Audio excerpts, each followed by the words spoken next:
Welcome, everyone. We are going to be talking today about reading as a foundation for executive functions, resiliency, and family connection. I'm very excited today. We are joined by Talia Kovacs, a literacy expert.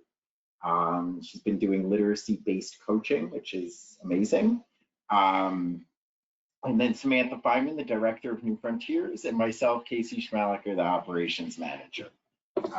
Just a couple of logistical stuff. I forgot this last time, so I want to make sure I say it. Please submit any questions throughout the presentation. We have some guiding questions to start the conversation, but we'd really like to speak to where you guys are at and the things that that attracted you to this, that you want to talk about. I'm going to launch a quick poll just to see the breakdown so we have a better understanding. If it's mostly professionals, if it's parents, that way we can tailor a bit of our answers. So if you could just take a little time. So it is about 2/3 are professionals, and then we have a parent of a middle school student. Give it one more minute as more people join in.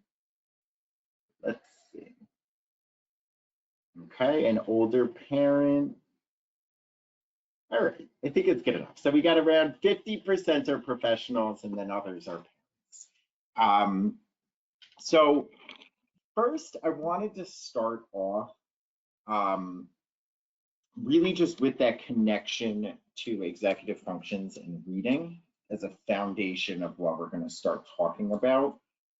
So Talia, if you could just, like, through your work, you work with younger students, you see them developing these reading skills, and then I'll jump over to you, Sam, but where are you seeing executive functions are important in the reading process? Not just like where we can build later, but just to access that reading. What are you seeing as that connection?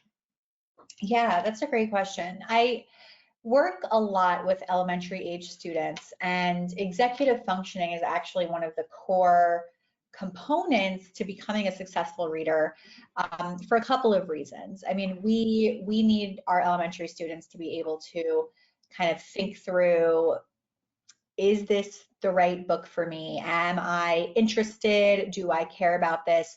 Do I want to keep going because it's an assignment and I have to? And, you know, if that's the case, how can I kind of plan my time or make sure that I'm working for a certain amount of time before I stop? And basically what it comes down to is that we see reading and executive functioning as just two really core components to every single child's well-being and later success. And so making sure that kids have the opportunity to really plan their own way when becoming readers, first of all, builds up their own motivation. It builds up their ability to really dive deep into text and be excited about what they're reading about. And when I think about executive functioning and what you all really focus on, I also think a lot about the parents and the systems that are in place for kids. That's really big in elementary school because it's not like, oh, I need to, you know, be able to write my planner or plan my time. You know, a 7-year-old's time is not often his. So, so what we do want to do is give kids space to build up a lot of their independence so that later on, you know, they're then able to develop all of those higher order skills. Yeah, and so, like, reading is a goal, executive functions are goal-directed behaviors. And so, Sam, just like you could give like a brief overview of some of those core executive functions and just how you see them impacting reading. Yeah, so I was going to start by saying that, you know, we have to remember that, you know, like Talia said, reading is really the foundation to learning, right? And everything that how we access information many times is through our reading skills. And so a large part of early development is developing good reading skills to the point where you're able to read so strategically that you're not focused on the mechanics of reading and more on the meaning behind the words, sentences, phrases, paragraphs that you have access to. So you really use a lot of your executive functions in that early stage of learning the mechanics of reading. So for instance, I would say something like attention and focus, right? Which is a big part of executive function. A big part of reading is attending and focusing on small differences in letter recognition, in sound recognition, and understanding those letters and sounds with small differences have big differences in meaning. And so attention and focus to detail both in visual representation, but also in auditorily how you hear it is incredibly important to pay attention to, because it drastically affects the meaning of the letters and the words, right?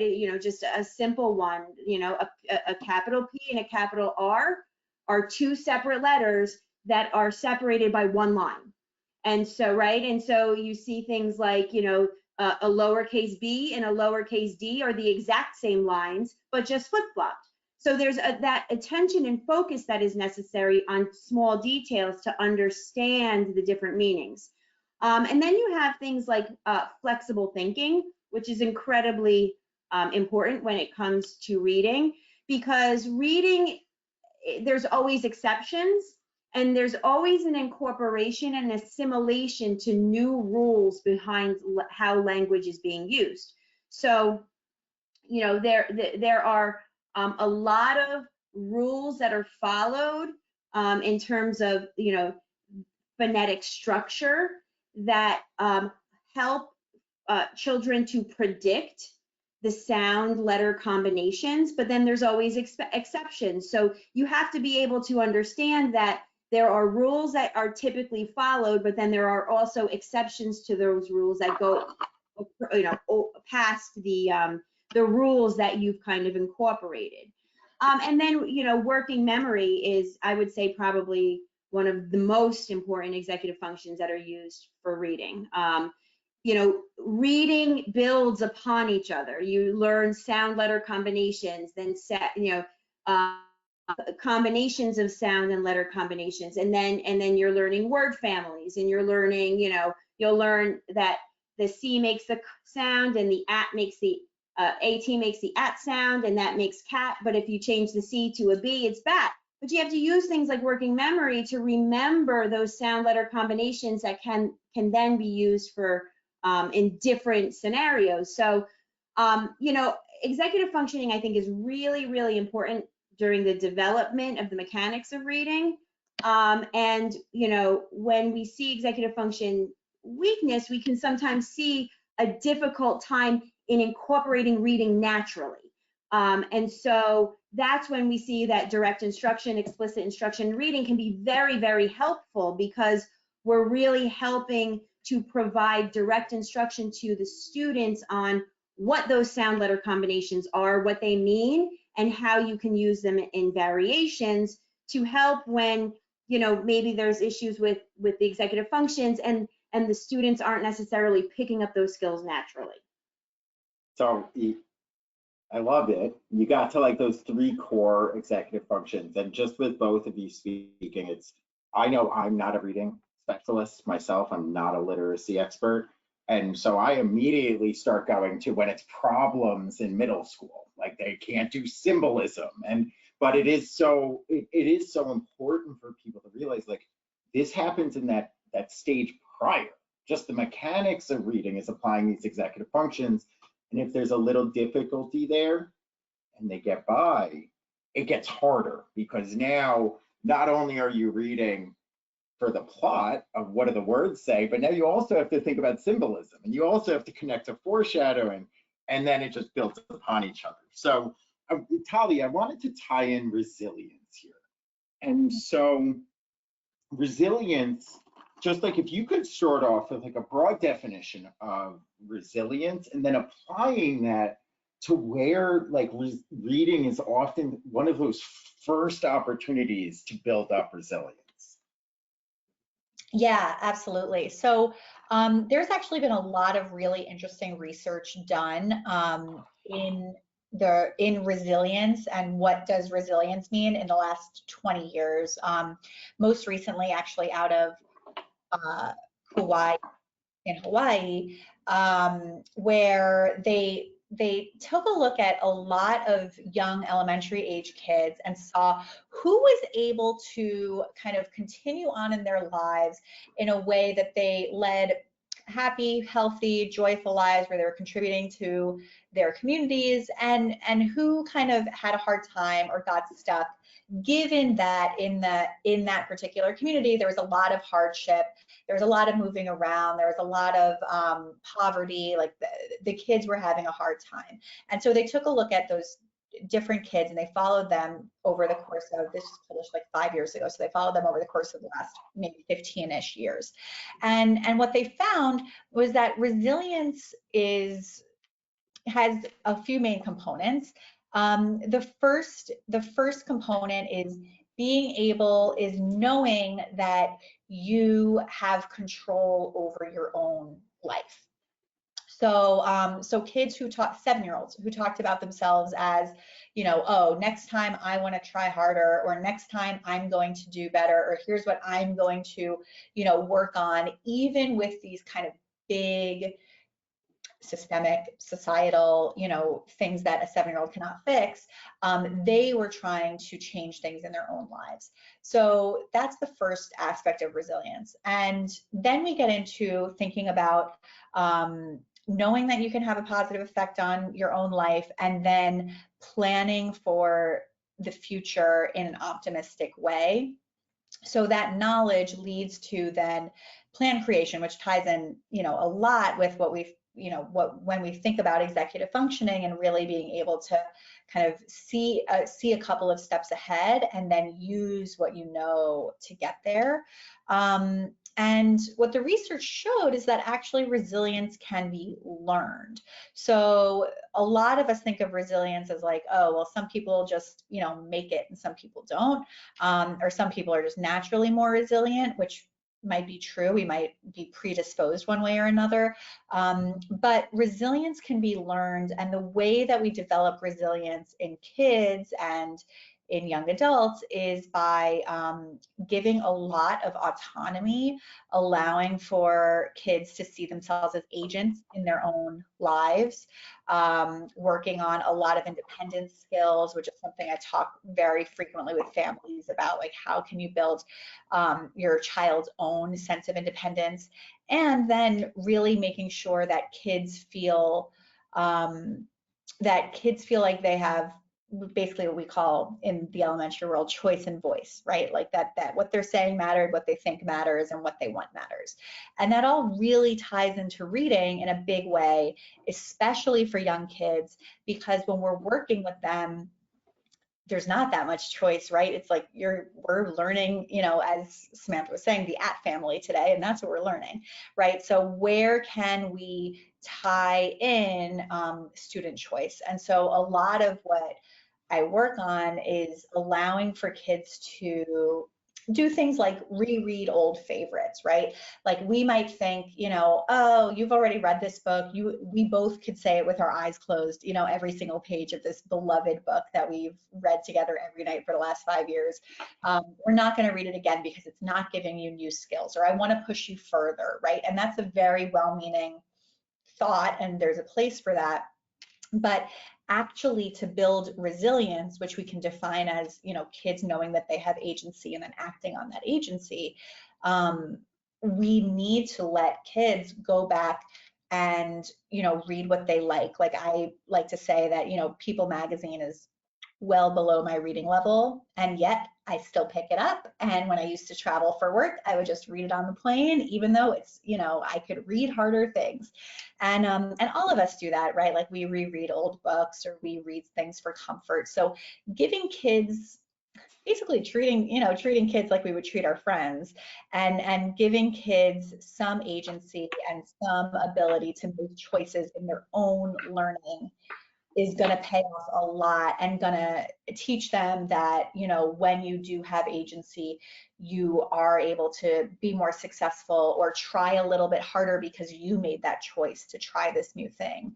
And so it ties in a lot with resilience, and it also ties in with the core executive functions that we think of when we're thinking of, you know, cognitive flexibility or, you know, working on self-control. And so Sam, with that, like resilience is tied a lot to a growth mindset. It's approaching problems as opportunities to learn, getting back up, and so like tackling it again. And so where, like when we start thinking, metacognition is something that's developed over years. And it's a big part of resilience as well, like understanding strengths and weaknesses. But how do you see in this elementary school that reading can be a, like as Talia said, resilience can be taught, it can be learned. So how can this become a vehicle to start laying these foundations for later on? Like I know we see a lot of older kids, and like these are problems that have happened for years. How is reading this opportunity to start working on a growth mindset, start working on metacognition as this foundation of you are your own reader? Because I feel like a lot of kids get this, it's presented sometimes as this is how you read, not everyone has a different way of reading. Or this is what you're supposed to read, right? This is what you should. And I think, so, you know, again, when it comes to reading, the more you read, the more you practice you get. The more you practice, the more the process becomes automatic. The more the process of reading becomes automatic, the less you have to focus cognitive energy on the mechanics of reading, and you can actually focus most of your energy on the meaning behind the message. So, you know, I think when you talk about a growth mindset or you talk about, you know, resilience, if reading is challenging, we have to meet the child where they are, because if we're presenting them with a challenging task over and over and over again, it can demotivate them unless we have their buy-in in some capacity, that exercise is going to lead to getting better at it, and getting better at it, it'll get easier, and they'll potentially enjoy it more. So, you know, I think it's really important, like Talia was saying, to get their buy-in somehow. Let them read the same books over and over again. Let them choose the chapter books that they want to read. Let them read whatever they want to read,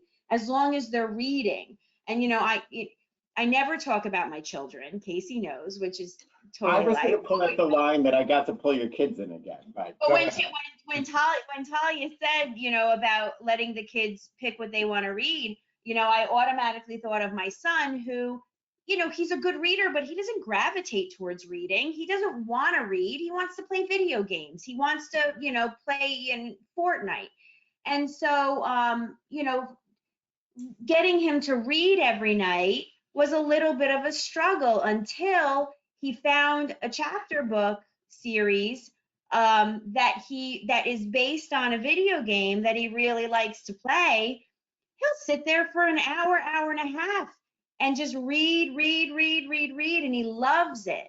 And so that has made, you know, so finding your entry point, right? What will the student enjoy doing when it comes to reading, and encouraging them to do those things, so that you can build that tolerance of wanting to read, even when it's not necessarily an easy task for them.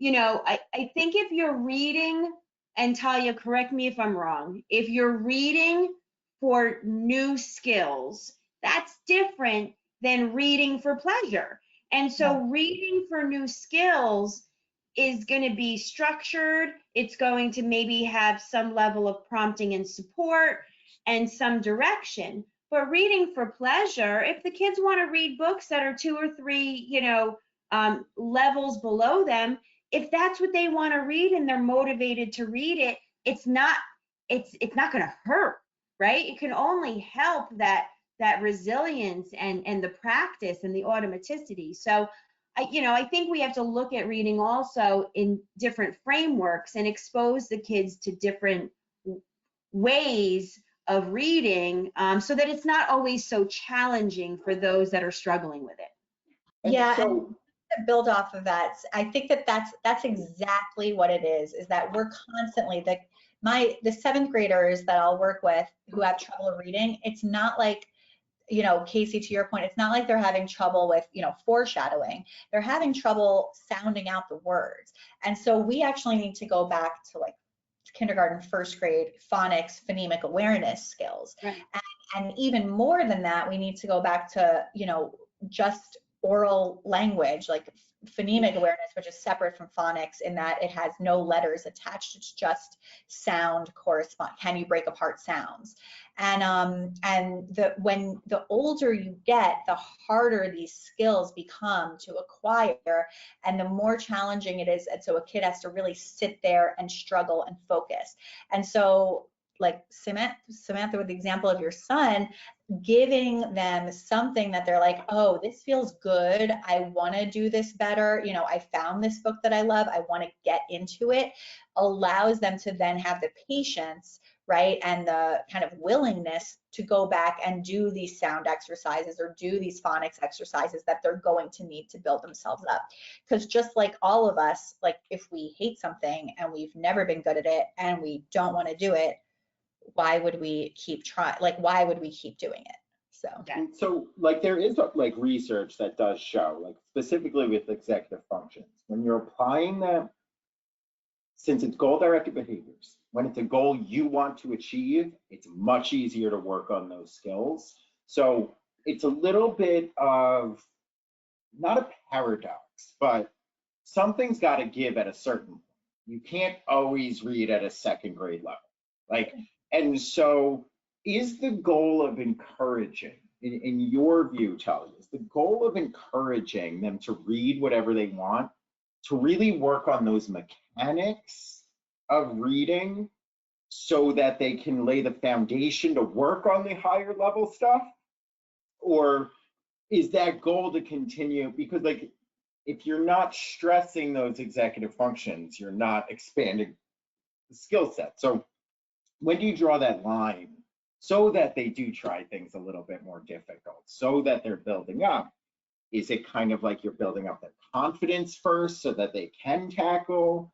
Like I know I had someone, I know I'm jumping around a little bit, but I had like an 11th grader, struggles with reading, loves sports. I encouraged to start reading newspapers about sports because it was at least interesting. So just like with that, like how do you support but push them to make sure that they are continuing to challenge and grow as readers?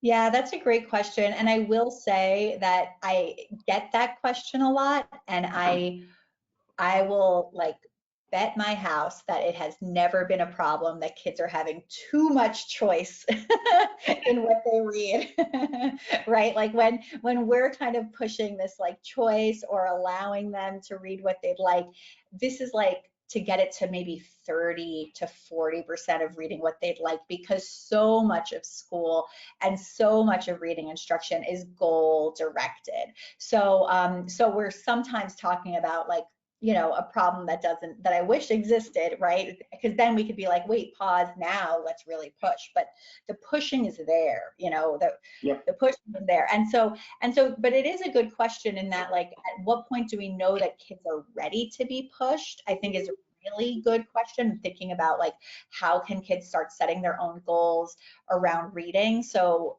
I talk a lot about stamina building and making sure that, before we're setting new goals for new levels, I want to make sure that you can sit there and read for 20 minutes straight, eyes on the book, following the words, turning the pages, like actually reading for 20 minutes straight. How do we get there? We start with 4 minutes, right? And if you're a kid that can't do 4 minutes, we're going to start with 3 minutes. We're going to start with where you are already successful And then we're going to build up, and we say, you know, when we get to 5 minutes, we're going to have a dance party. And I've been doing Zoom sessions and we still have the dance party, you know. And when we get to, and then, you know, maybe a week later, if we get to 10 minutes, then you're going to get to pick the next game that we play, right? So there is some reward, but honestly, after the 10-minute mark, to get from 10 to 20 is so much easier, and I almost don't need to mention their reward anymore because there's the positive momentum when we've started up. So at first we might need to kind of pull a learner along with us, but after a while, after seeing successes or creating wins, right, we're not just waiting for a win to happen. We're saying, I'm going to give you the structure so that you're going to be successful on your first try and on your second try, so that by the time it's your third try, you're more willing to take that risk and go for it. So from that point earlier, just like for professionals, there always is the what they want to read is that like a percentage of their reading should be just choice, what they want, what they enjoy, to balance all of the other textbooks or homework. And so if someone was homeschooling, they're still going to have things that are at grade level pushing them, but they should have an allocation of reading is fun. It doesn't have to be just task oriented. Awesome. So there was a couple of things there, Sam. I just like, I get excited when we talk about goals and stuff. It's all about executive functions.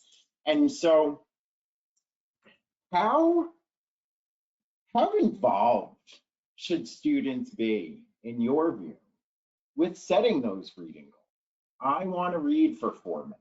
I want to read 50 pages. And how can that help lay those foundations? Like, do they have to stop at 50 pages? Like, how does this help with the stuff that we do see come up later with executive functions? It's planning, goal setting, prioritizing. How does that start to really help, and how explicit should people that are supporting individuals with reading make this their goal instead of you have to read 10 pages tonight? Well, I think,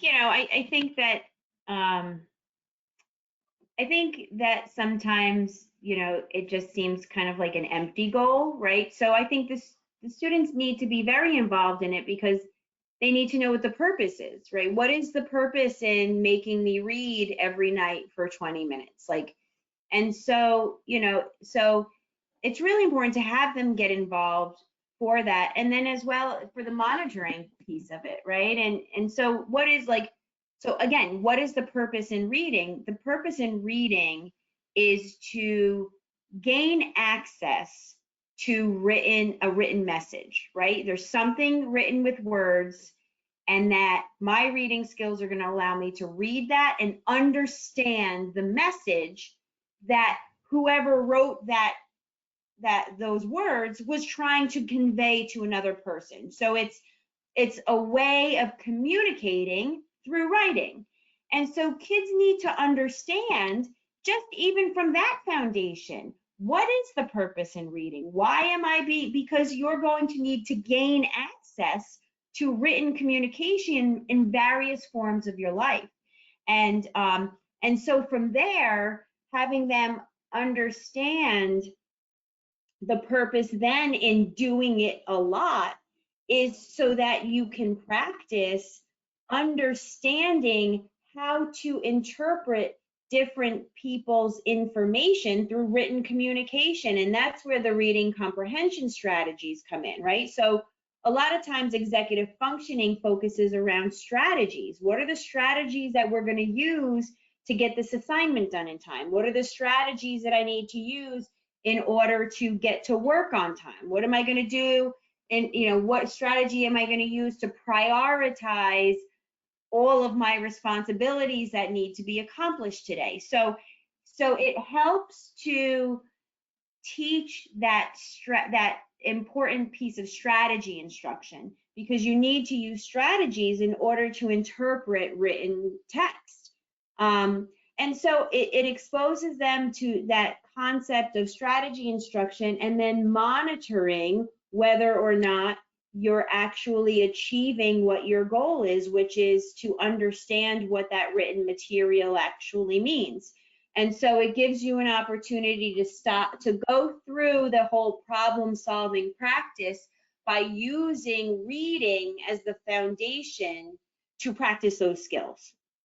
I'm going to want to jump into a whole part on strategies at the tail end, but I heard a perfect in there that I wanted to bring in Talia about the family connection piece, this modeling piece that parents can really do. So Talia, Sam talked about how they need to know why they have to read. Like, reading isn't easy. It can be difficult. I know I was late with my letters. I loved my mom reading to me. I didn't want to read on my own. It was hard. My mom could just read for me. Why would I read Harry Potter myself when my mom could read it to me and it's not as difficult? But how can parents use this as an opportunity to connect, which I know is a big area you focus on? And then also, how can parents model, or older siblings, because older siblings are there sometimes as well, but how can we help establish that reading is something that we need to do, but in a healthy, connective way? Yeah, that's a great question. So in my model, in my program, when I work with kids, I actually work just as closely with their parents. So making sure that parents have the tools, yes, to model love of reading, also reading as like a functional way in which we interact with the world. So just as Sam was talking about, like speaking came before writing and listening came before reading, right? We used to be an oral human race, and then we've kind of changed into reading as people got further away. So we had to write messages so that people could hear our messages because we couldn't just speak once. So reading and writing comes out of oral language, and remembering that allows for parents to really get creative in what are we reading at home, because all of us, and especially kids now who are growing up in this world, are reading more than we ever have before. We're texting each other instead of calling each other. We're posting on each other's Facebook walls instead of, getting together for a birthday party. Like, we're all reading and writing more than we ever have before.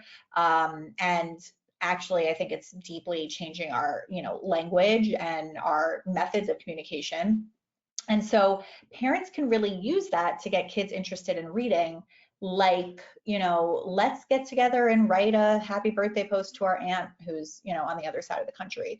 Or do you want to see what grandma wrote to me when I was your age? Here's this old birthday card that I have, right? And we use these natural, we call them like reading in the wild, right? Like, it doesn't always have to be sitting down with a book at bedtime, especially if a child has negative associations with that already, but it can be, okay, here's the recipe, I'm over here, my hands are full of eggs, can you just tell me what's next on that recipe?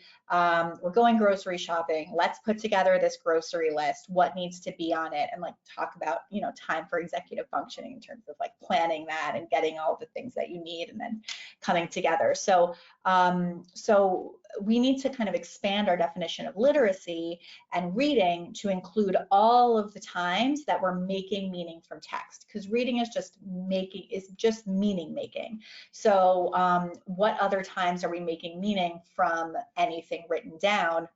All of the time. And so how can we take those? So I have one family that that just writes to the cousins every week, like a little Friday night, hey, here's what we're up to, here's what we did this week, and then they get one back and they read it together as a family. And there's the boys are similar ages, and so each boy reads their similarly aged cousin's little paragraph, right? So that's like a really nice, natural way. The motivation is really high in those situations of just modeling that we use reading and writing all the time. And then the sort of simple one that we start out with is just, can you read next to your kid instead of reading to your kid? If you some nights you read to them, but some nights, like, why don't you just take out your book and they take out their book and we're both reading together? And that helps a lot with emotional regulation, right? Like, you're kind of calm, you're not hearing your kid reading it out loud and getting like twitchy about the words that they're getting wrong, and you're not sure how much you should be correcting versus, you know, you're sitting there calmly reading, and so they're able to kind of snuggle up next to you and sit there and calmly read too. We worked with a student when he was in college, severely dyslexic, like not coming to us for reading remediation, just the executive function skills. And they came back in our orbit because he wanted to text his friends and he couldn't read or write or spell the texts.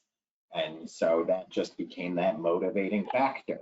It wasn't as connected, it wasn't as motivating before. So I was smiling about that, like, pen pal with cousins and stuff. It really is great. Like, put a purpose behind it. What are we trying to access here? Now, and I do love that whole idea of reading next to your kids. And like, I know sometimes I read out loud. So like, that would be a great thing to do next to your kids. So sometimes people do read out loud. It's not all smooth sailing. So I think this is a great segue into, like, just kind of this, to go back a little bit to the metacognition, that everyone has their own strategy. It probably took me until I went to an eye doctor when I was in college for someone to identify that when I read a paragraph, I thought I read it and I didn't comprehend it, that it was my eyes weren't processing it, and that I needed to look away and then look back at my sheet. It's a very concrete reading strategy, but it ties in an aspect of self-monitoring. So Sam, you started talking about this before. Am I, like, that goal? Am I understanding what this is reading? How is this a great, like, I know when we start working on more academic reading, it's write a summary of what each paragraph means. Make sure you know it, read the topic sentence. But if you could just elaborate a bit more on how self-monitoring can start applying at a younger age, that can lay that foundation. Because I know I've worked with college students, they read some philosophy texts and they're just like, whoa, I have no idea what I read. And they don't have the skills because they haven't practiced those. So what are some self-monitoring strategies that reading can be really used to work on? Yeah, so it you know, I think we've all been in that position before where we're sitting reading and we read a page and then we stop and we say, I don't remember where I was just thinking about my laundry, what I want to have for dinner, what I need to do tomorrow. And I know I read those words, but I don't remember anything about what I read. And that's where the self-monitoring piece comes in, and that metacognition piece. You have to, you know, you have to train yourself to read for meaning, right? There's a purpose in reading, right? Casey, how many clients have we worked with that their definition of studying is sitting on their bed with the book open? Well, it looks like you're studying, but the goal of studying is to be able to retain information that you can then, recall on an exam or a paper or a project or whatever. And so it's not just enough to say you're studying, but actually being able to draw meaning from the words that you're reading. And so that metacognition, the self-monitoring piece, is helping students to learn the strategies that are necessary in order to check their understanding of what they're reading. So it's things like making connections, right? Like what connections am I making as I'm reading? I'm noticing connections within the text. I'm making connections between my life and the lives of the characters.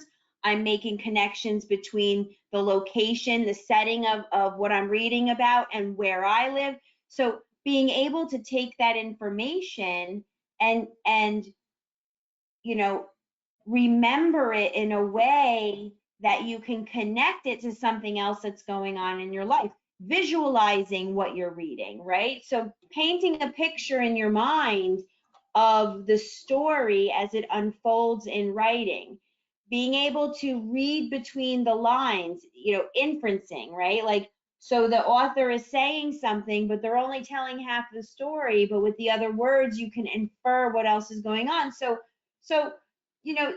teaching kids how to use these strategies is helping them to learn how to monitor their own reading skills and their own goal of being able to actually walk away from the exercise with some new information in their brain. And so Talia, like I know when I read, if I have to read something, like there's different goals of reading, which we talked about. Are we learning information or are we reading for pleasure? And I talked with a student the other day where when he had to read for English class, like there's going to be an essay, like there's going to be a test. He doesn't have the luxury of reading the book 2 or 3 times. He doesn't have the time to do that. And so I just shared with him the strategy. I go, I sometimes struggle knowing all the character names. So I read the plot summary on, or like at least the first half of the plot summary on Wikipedia, and I look over all the characters because I struggle with names. And he looked at me with like 6 heads. He's like, that's going to ruin the book. And it was kind of like, well, is that the goal of this reading? Like, are you reading for pleasure in this? But I guess what I wanted to ask you is, how important is it to teach young ones that it's okay to not read perfectly? Because just that, when Sam was talking about self-monitoring, that requires admitting that I didn't read that well.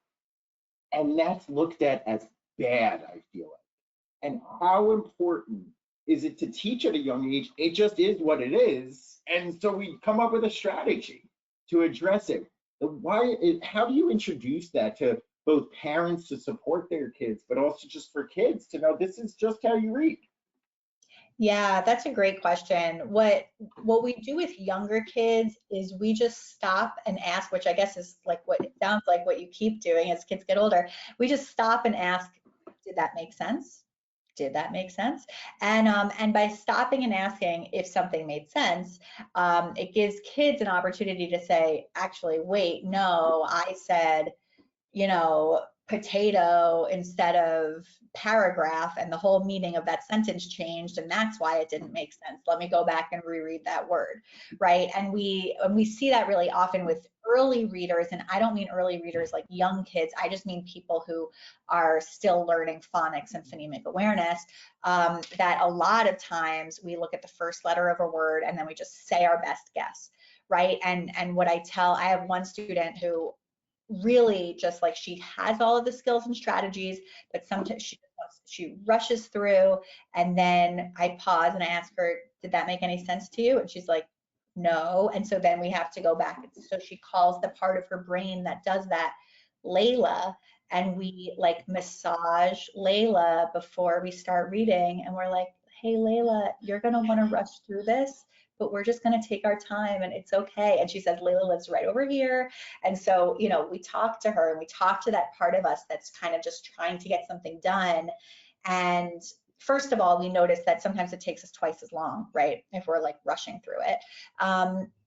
And to your point about actually like thinking about the different functions of reading, there's a lot of use in those instances of looking at how we read different texts, right? Like if it is a novel for English class that you have to write an essay for, you may not have time to read it, but you may want to, kind of come back to it eventually. And so you skim through it the first time to just get the points for your essay, and then you come back to it over the summer if you ever want to, right? But a lot of text that we read in science class and math class, in our lives in general, we don't need to read the whole book. And that's actually a very big learning for a lot of people who struggle with reading is, hey, we actually just need a little bit of information. Let's go through the table of contents. Let's find the chapter that's going to give us that information. Let's go through the chapter, look through the headings, and then this is actually the only 2 paragraphs that I need to read in this whole book to find out what I'm looking for. So thinking about the purpose of reading, am I reading to write an essay? Am I reading to learn about this new concept? Am I, you know, or am I just reading to like love and marinate in the, you know, beautiful text of a novel, are totally different reasons of why we're reading. And actually, to your point, Casey, of, you know, these different reading levels, a lot of times motivation plays a part. So if you're like a really good science student and you consider yourself a poor reader, you're going to do worse in English class often, and you're going to do better in science, even though the science textbook is harder to read than the English novels are, right? Just because you're more motivated to be reading it and, you know, thinking about the concepts, and also because it's usually shorter chunks of reading. So one thing that we often, it's not fully related, Sam, I know you've talked about this a bunch, like the concept of time is very abstract. And how can reading, like that's a core piece of time management. It ties in with self-monitoring. How long did that take me? And that's often like a looked over skill. Like we think we can manage time before we understand our place in time. And so how can reading sometimes help early on, helping individuals start to understand their place in time, just as a concept, because it's so important to start introducing it early. So it's not like the first time you ask someone, oh, how long did that take you? That they've never heard it before. I mean, I would look at it, I would look at it a little bit differently, and I would say, like, I think that, you know, especially when you're talking about reading volume, sometimes it's not about reading every single word and comprehending every single word, but really determining what is versus is not important to read. Like, it makes me think about, and I think that, you know, incorporating time management into the idea of reading and reading comprehension is a much higher order kind of, you know, level of skills that we're talking about here. So I think about our college students who, you know, have 800-page textbooks, right? And the professor will give no other direction than, this week you have to read chapter 3, right? And so I think that you can really, like, in those types of examples, think about time management and teach time management from the context of, you know, it's kind of not realistic for you to be able to comprehend 150 pages, every single word within you know, a week. And that's not really what your professor is expecting. What your professor is expecting is that you use that information to be able to pull out the big ideas from. And again, that brings us back to those reading comprehension strategies. It's not about reading each word in isolation and understanding its meaning, but understanding the big idea in totality when you take all of that information and you synthesize it together. Awesome. So I wanted to make a little shout out, and I want to see, Talia, if you do this at all with the ones you work with. But I know, I think it was Lynn Meltzer was talking about Amelia Bedelia books. And I'm a big fan of puns. I love puns. Sam used to always make fun of me because I would print out little pictures for the really corny puns. But there was one with like a fly, and then there was a mite on it, and the fly was like, "Are you a mite?" And the mite said, "I might be." Just like fun things like that. But what is that? How do you see that as both fun, like it's a fun access to reading, but that it works on cognitive flexibility? Like, how do you incorporate at a younger age multiple meanings of words, which are laying the foundation for much more abstract thinking? And like, I know I'm thinking a big piece with I mean, really any diagnosis that has to do with abstract conceptualization. but I know a lot of those diagnosed on the autism spectrum, it's this word has one meaning. So how do you play that in with some of literacy connecting to these other executive functions? Do you have any strategies, any other recommendations? Yeah. So we do a lot of work with words with multiple meanings, and also homonyms. And what we often try to do is just give kids. Amelia Bedelia is just such a good example of how kids understand the humor in it, and you could kind of see based on where the laughs are. What parts they're kind of getting as, oh, that's funny because she asked to do this and then she did this, and what parts they aren't. And so we a lot of times just take that first in isolation. So we'll take out a word, and then I'll sometimes put in like the two ways that we could use it, or the multiple meanings that a phrase can have, and then we'll just use it in like a couple of different sentences, and we'll talk about like I have it titled in my like worksheets, the great mix-up, right? And it's like, oh my God, what would have happened if you thought that we meant the other thing? So that is one way of doing it. We also do a lot of kind of the opposite, where like there are 3 different versions of the word there, and they mean 3 different things, and they're spelled 3 different ways. It's not 3 of the same word, but what we do there is really take it on and say, okay, which one is which? So we do it quickly, but giving kids the opportunity, because some kids, actually a lot of kids who don't love the sort of like flourishing language, or like when we're writing, they'll just describe something really straightforward and, not add in any like color or texture or setting or whatever, a lot of those kids have a lot of fun with the more concrete examples of when, just like one word means 2 things, and now I pick which thing it means, and that's what we're going with in this sentence. And so language, it can feel a little bit like messy, but if we're talking about words and not phrases, it could also feel pretty nicely specific for kids who really appreciate specificity.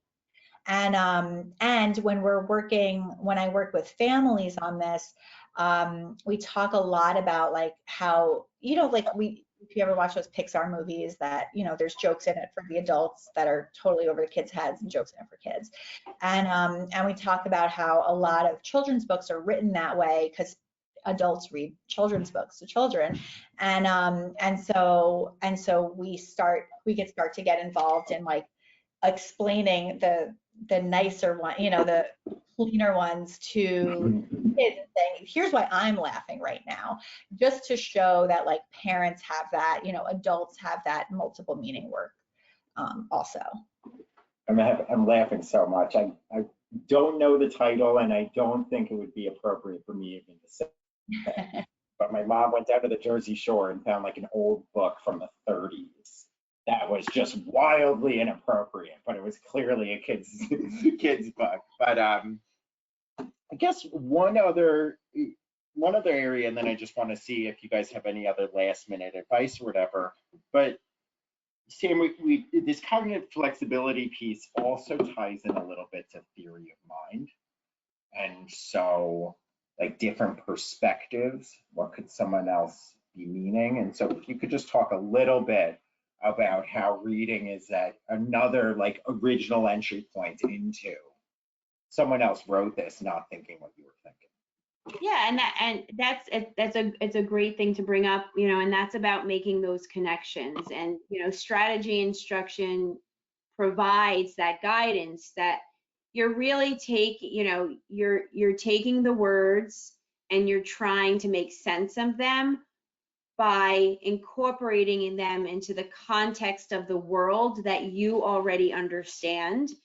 I actually have I have a really good story about this. When I was doing research in the area of reading when I was working on my doctorate, and I was studying reading comprehension. in students on the autism spectrum in particular. And so I would give them sentences, and then they would tell me how those sentences were connected. And so what I started to notice was it was not about the connection of the feeling, but the connection of the action. So for instance, if the sentence was, there was a big fire in the boy's house, right? If you make a connection, you think, oh my gosh, that's something that would be scary. I'm scared of a fire in my house. Like we have a, you know, an exit plan, and, you know, so you're making the connection of that's a scary event. So there's that theory of mind. That's a scary event that happened to the character. I know it's a scary event because if it happened to me, I would be scared. But nowhere in that text did it say that the boy was scared. Now, if I presented that sentence to one of my students that I was doing research with, they would talk about an article they read, you know, a month ago about a fire that had no relation to them, but it was, so they were making a connection between the fire, but not the feeling about it. So I think that, you know, it actually can help to develop theory of mind, because you can help to directly make those connections about, it's not about the fact of or the action of, but more how that makes the protagonist or the character in the story or whatever the information is, how you personally connect to it. How would you feel if you were in that character's shoes? And even, I love that example, because it could also be like, so if the sentence was the boy had a big fire at his house, you might jump to thinking it's a fire, the fire department had to come, but none of that was conveyed in that sentence. What if he just says a really big fireplace? And so even more so about taking it at surface, what's missing, what's not. So I do think it's another thing of, wait, I don't have enough information. I need a little bit more. I don't know if you guys have ever seen, I know I've shown Sam some of these, but like those funny sayings when someone forgets an Oxford comma and it totally changes the meaning of the sentence. Yes, exactly. Those are great also, because now it's not just tying in, like it's tying in grammar very explicitly to, well, the meaning can change, which just does so much with cognitive flexibility. I know I wanted to just throw in one quick strategy, and then Sam and Talia, if you guys have like a quick strategy just to throw out. Self-monitoring is a pretty abstract thing. Did I understand? So you got to figure out how deep you need to go with it. A strategy could be at the end of every page, stop and ask yourself, do I know what that meant? Maybe that's too much. Maybe it needs to be a paragraph. Stop, wait, do I understand? Maybe it's a chapter, but developing, taking the executive functions that you might see, and often what we see the best strategies are to make them concrete. Maybe just give yourself a check mark. I understand. Next page, but that way we're making that process of self-monitoring into a concrete strategy. It was just like, as you guys were talking, I was thinking of that, if that's something that I do.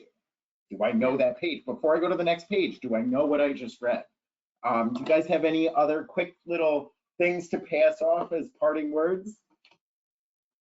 Yeah, I think when my favorite strategy for kind of phonics and phonemic awareness, which is outside of comprehension, it's really just like, can you read the words, is starting with phonemic awareness. I teach parents this game, and we just do change the first sound of a word, or change the last sound, or change the middle sound. So like a kid will be, you could have, and this goes up to college age, you know, like I see this a lot actually, of phonemic awareness gaps in any age person who's struggling with reading, of, okay, go jump on the trampoline, or like close your eyes, or twiddle your thumbs, do anything with your body other than looking at me and concentrating on what I'm saying. And now say the word mop, and instead of ah, say ah. Can you change it into the word map, you know, on your own? And we don't say the the letter, we only say the sound because phonemic awareness is not letter based.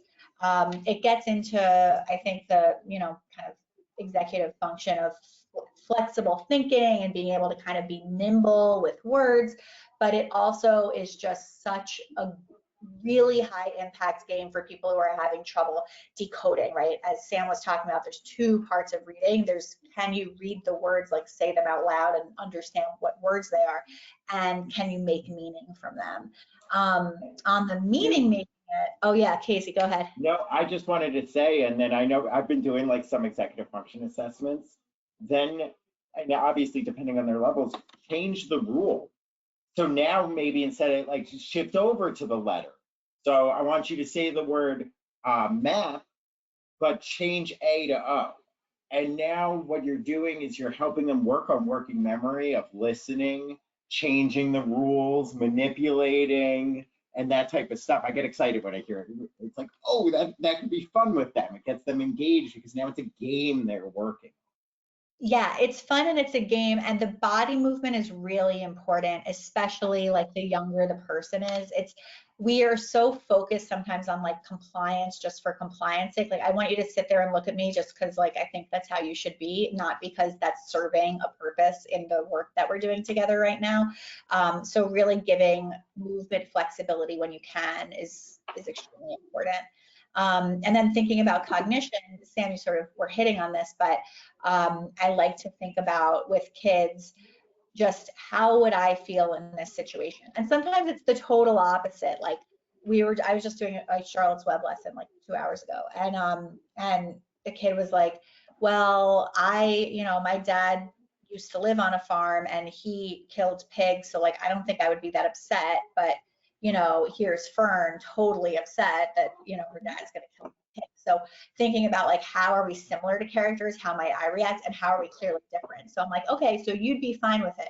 Let's look at Fern. There's tears streaming down her face. She's running outside, she's yelling, she's holding the axe. Is she fine with it too? So you're similar and different. So finding those similarities and also looking for differences, like using books as mirrors to see yourself and your experience reflected, and windows to kind of get insight into other people's lives and how they might live. Awesome. And then Sam, I don't know if you had anything, but I did want to, what screen can you guys? So this is the pun I printed out. Hey, bug on my back, are you a mite? I might be. Stupidest pun I ever heard. What did you expect? I just made it up on the fly. But these things are, the reason why I like to share it is almost every student that came into our office laughed at that, and it was fun. And so I know I've done with some students where at the beginning of every session it was bringing the best pun, send over these GIFs or send over things. That way it's making it an engaging activity that's a game for them. But it's making something that is more difficult when you have to find multiple meanings in biology that you're reading. Like, that's not fun, right? Depending on the individual. But I don't know, Sam, did you have any last thoughts or?